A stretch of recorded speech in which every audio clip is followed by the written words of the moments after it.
Si vous songez à faire installer des panneaux solaires sur votre maison pour réduire votre facture d'électricité, vous avez peut-être remarqué qu'il y a certaines démarches à réaliser. Même si ça peut paraître contraignant, ces démarches sont nécessaires pour pouvoir respecter la loi. Déclaration préalable de travaux, permis de construire ou encore assurance.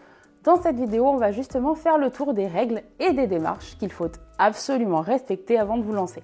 Je suis Lola de Nouvelle Air Énergie et mon objectif, c'est de vous conseiller pour que vous puissiez faire un maximum d'économies sur votre facture d'électricité. On se lance tout de suite, c'est parti!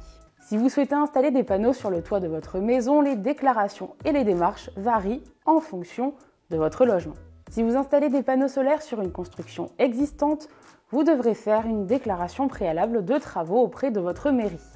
En revanche, si l'installation est faite sur une construction neuve, vous devez simplement l'intégrer dans votre permis de construire. Attention, si vous habitez dans un immeuble, vous devrez également recueillir l'accord des copropriétaires avant de démarrer les travaux.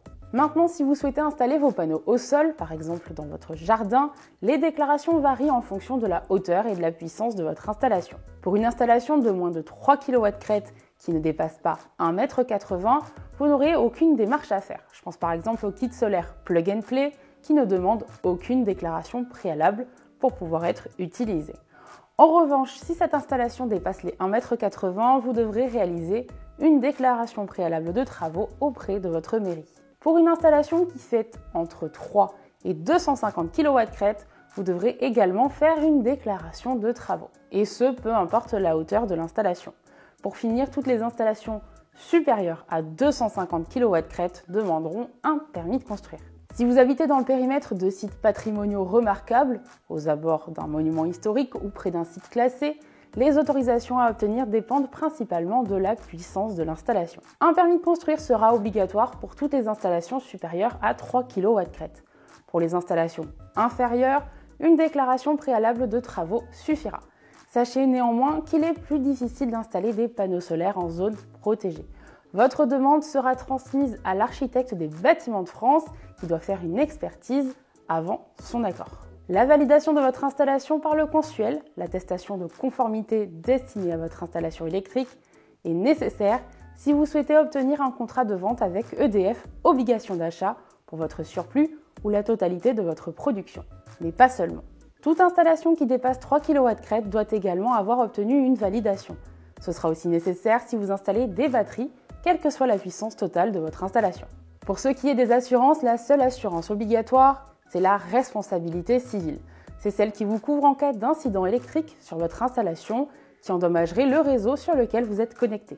Les autres assurances, comme l'assurance dommage aux biens, sont optionnelles. Ce sont celles qui vous couvrent en cas d'accident sur votre installation. Si vous souhaitez revendre votre électricité, votre installation doit obligatoirement être réalisée par un installateur certifié RGE. Sans ça, vous ne serez pas éligible au contrat. D'ailleurs, sachez que si vous faites appel à un installateur certifié RGE pour l'installation de vos panneaux solaires, il y a de fortes chances que vous n'ayez aucune démarche à faire. Et oui, c'est lui qui s'occupe de tout, vous n'aurez pas de paperasse à réaliser. Pour obtenir une première estimation de la puissance et du coût de l'installation qu'il vous faudrait chez vous, utilisez notre simulateur en ligne. C'est totalement gratuit et ça ne prend que quelques minutes. Cliquez sur le bouton qui s'affiche autour de moi pour y accéder. Pour résumer, je vous conseille de toujours vous renseigner auprès de votre mairie et de votre plan local d'urbanisme avant d'installer des panneaux solaires chez vous.